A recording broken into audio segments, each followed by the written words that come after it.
지난 한 주간의 이스라엘과 중동에서 일어난 소식을 전하는 이스라엘 중동 리포트입니다. 첫 번째 소식입니다. 프랑스 주간지 샤를리 앱도가 이슬람 무장단체에 의해 피습됐습니다. 현지 시간 7일 프랑스 파리에서 발생한 이슬람 극단주의 테러리스트들의 총기 난사로 이슬람 풍자 주간지 샤를리 앱도의 편집장과 만평가 등 12명이 사망했습니다. 테러 가능성에 비교적 잘 대비해온 프랑스에서 벌어진 것이어서 더욱더 큰 충격을 주고 있습니다. 특히 백주 대낮에 유럽의 심장격인 파리의 도심 한복판에서 발생해 서방 사회가 테러의 무방비 상태로 놓인 게 아니냐는 우려도 커지고 있습니다. 소총과 로켓포 등으로 중무장한 사이드 쿠아치와 셰리프 쿠아치 형제는 오전 11시 20분경 샤를리 앱도 사무실로 뛰어들었으며 직원들의 이름을 호명하며 조준사격 후 알라는 위대하다, 우리는 예언자의 복수를 했다고 외쳤으며 준비해둔 차를 타고 달아났습니다. 그 과정에서 프랑스 경찰 2명이 총격으로 사망했으며 총상을 입은 경찰을 확인 사살하며 침착하게 현장을 빠져나가는 모습이 전문적인 테러 훈련을 받은 것으로 보이며 테러를 자행한 뒤 도주 행각을 펼친 쿠아치 형제는 이날 경찰의 추격 끝에 사살됐습니다. AFP 등 주요 언론들은 이들 형제가 경찰과 대치하던 중 순교자로 죽고 싶다고 말했다고 보도했습니다. 비슷한 시각 파리 동부 포르트드 뱅센 지역의 한 코셔 식품점에서도 인질극이 벌어져 4명이 숨지고 4명이 중상을 입는 사건이 벌어졌습니다. 아메디 쿨리발리와 하얏 부메디엔으로 알려진 이 인질범은 샤를리 앱도 테러범인 쿠아치 형제를 사살하면 인질을 살해하겠다고 주장하며 경찰과 대치했습니다.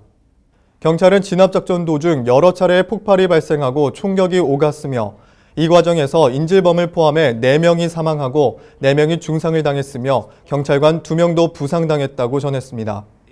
이들은 전날 파리 남부 몽루주에서 자동소총을 난사해 20세 여성 경찰관을 살해한 용의자와 동일 인물인 것으로 알려졌습니다.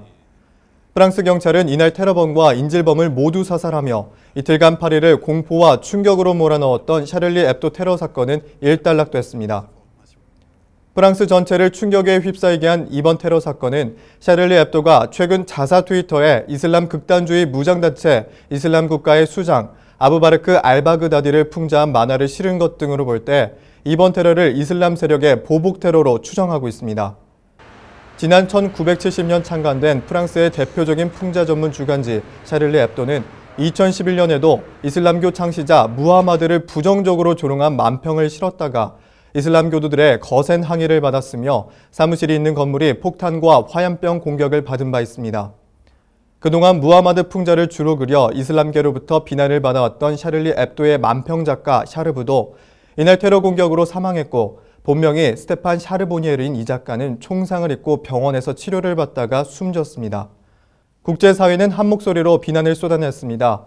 반기문 유엔 사무총장은 기자회견에서 아주 끔찍하고 정당하지 못한 테러 공격이라며 이러한 테러는 모두를 분열시키려는 함정이며 전 세계가 더욱 단결해야 한다고 강조했습니다. 다음 소식입니다. 프랑스 파리에서는 테러 규탄과 표현의 자유를 위한 거리 행진이 있었습니다. 각국의 주요 인사들도 참여해 뜻을 함께했습니다. 프랑스 파리에서 11일 전 세계적으로 약 40여 명의 국가 지도자와 수많은 시민들이 모여 파리 테러를 규탄하고 샤를리 앱도를 추모하는 행진을 벌였습니다.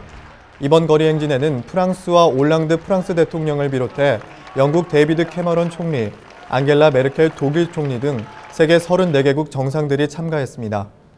또한 이스라엘 베냐민 네타냐후 총리와 마흐무드 아바스 팔레스타인 자치정부 수반도 각각 이번 행사에 참석해 일부 이슬람과 유대교인들과 같이 행진했습니다. 이스라엘과 팔레스타인에서도 규탄 시위가 열렸습니다. 이날 예루살렘에서는 500명 이상의 시민이 예루살렘이 샤를리다라는 프랑스어 구호가 적힌 스크린 앞에 모여 희생자들을 추모하고 테러를 비난했습니다. 다음 소식입니다. 이스라엘 총리는 이번 이슬람 극단주의 테러 사건으로 인해 유럽의 반유대주의로 고통받는 유대인들을 기꺼이 받아들일 것이라고 밝혔습니다. 베냐민 네타냐후 이스라엘 총리는 9일 파리 동부의 코셔 식료품점에서 인질 살해 사건이 발생한 직후 프랑스 유대인 지역에 철저한 경비를 유지해달라고 프랑스에 요청했고 네타냐후 총리는 프랑스와 올랑드 프랑스 대통령에게도 전화를 걸어 프랑스가 평상시로 복귀한다 해도 유대인 기관의 경비를 강화해달라고 요청했다고 AFP 통신이 10일 보도했습니다. 또 네타냐후 이스라엘 총리는 프랑스의 유대인들에게 이스라엘은 당신들의 고향이라면서 이스라엘로 돌아온다면 환영할 것이라고 말했습니다. 네타냐후 총리는 이날 성명에서 프랑스와 유럽의 유대인들에게 나는 이스라엘이 기도를 올리는 방향일 뿐 아니라 당신들의 고향이라고 말해주고 싶다면서 우리는 이스라엘로의 이민을 원하는 유대인들은 두 팔 벌려 환영하며 당신들의 나라이기도 한 이스라엘의 정착을 도울 것이라고 강조했습니다. 이스라엘은 다음 주에 테러와 유대인 혐오가 증가하고 있는 프랑스 및 유럽의 다른 나라로부터 유대인들의 이스라엘 이민을 증가시킬 조치를 모색하기 위해 장관급 회의를 열 예정입니다. 지난해 프랑스 유대인들의 이스라엘 이민은 기록적인 7천여 명으로 전년의 2배나 늘고 있는 상황입니다. 이번 사건으로 인해 프랑스에 살고 있는 유대인들의 불안감이 날이 갈수록 더해지고 있으며 이들 중 상당수는 이스라엘로 돌아가는 방안도 검토하고 있는 것으로 알려졌습니다. 다음 소식입니다. 지속되는 서방 제재 속에 러시아의 국가 신용 등급이 투기 등급 직전 단계로 추락했습니다. 11일 월스트리트 저널 등에 따르면 국제신용평가사 피치는 러시아의 국가 신용 등급을 나타내는 장기 외화 표시 채권 등급을 기존 BBB에서 BBB-로 한 단계 내렸습니다. 등급 전망도 부정적으로 제시했습니다. 이로써 러시아의 신용 등급은 투기 등급인 BB+까지 불과 한 등급만 남겨뒀습니다. 피치는 국제유가 추락과 러시아 루블화 가치 폭락 등으로 인해 지난해 중반 이후 러시아 경제가 크게 악화됐다고 설명했습니다. 또 다른 신용평가사인 무디스는 지난해 10월 러시아 신용등급을 투기 등급보다 2단계 높은 BAA2로 낮추고 등급 전망도 부정적으로 분류했으며 이에 블라디미르 푸틴 러시아 대통령은 러시아의 이러한 경제위기 원인이 외부 요인 때문이라고 주장했습니다. 푸틴 대통령은 연례 기자회견에서 안정적이던 러시아 경제가 국제유가 폭락과 서방국의 제재에 영향을 받았다고 밝혔습니다. 푸틴 대통령은 우크라이나 사태 이후 가해진 미국과 유럽의 경제 제재를 겨냥해서는 서방국이 신냉전 시대를 열어가고 있다고 비난했습니다. 이런 가운데 고르바초프 전 소련 대통령은 서방과 러시아의 대결이 핵전쟁을 부를 수 있다고 경고했습니다. 미하일 고르바초프 전 소련 대통령은 최근 발매된 독일 주간지 슈피겔과 인터뷰에서 우크라이나를 둘러싼 서방과 러시아의 대결이 전쟁을 일으켜 핵무기 사용마저 부를 수 있다고 주장했습니다. 고르바초프 전 대통령은 나토의 동유럽 세력 확장은 유럽의 과거 조약과 협정을 해치는 것이라고 밝혔습니다. 그는 서방과 러시아에서 나오는 다양한 정치적 언동이 최악의 상황을 걱정하지 않을 수 없게 한다며 과열된 상황에서 어느 쪽이든 평정심을 잃게 된다면 다 죽을 수 있다고 주장했고 또 내가 그저 생각 없이 하는 말이 아니다며 나는 극도로 우려하고 있다고 덧붙였습니다.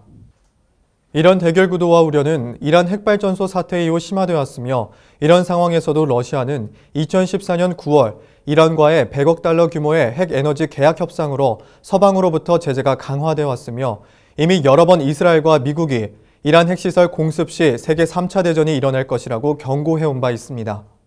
또한 2014년 3월 블라디미르 푸틴 러시아 대통령의 크림반도 침공이 세계 2차 대전을 일으킨 독일 나치 히틀러의 행보를 연상시켜 제2의 냉전이 시작된 것 아니냐는 우려가 커지고 있습니다. 이스라엘 중동 리포트 오늘 순서는 여기까지입니다. 시청해주신 여러분 고맙습니다.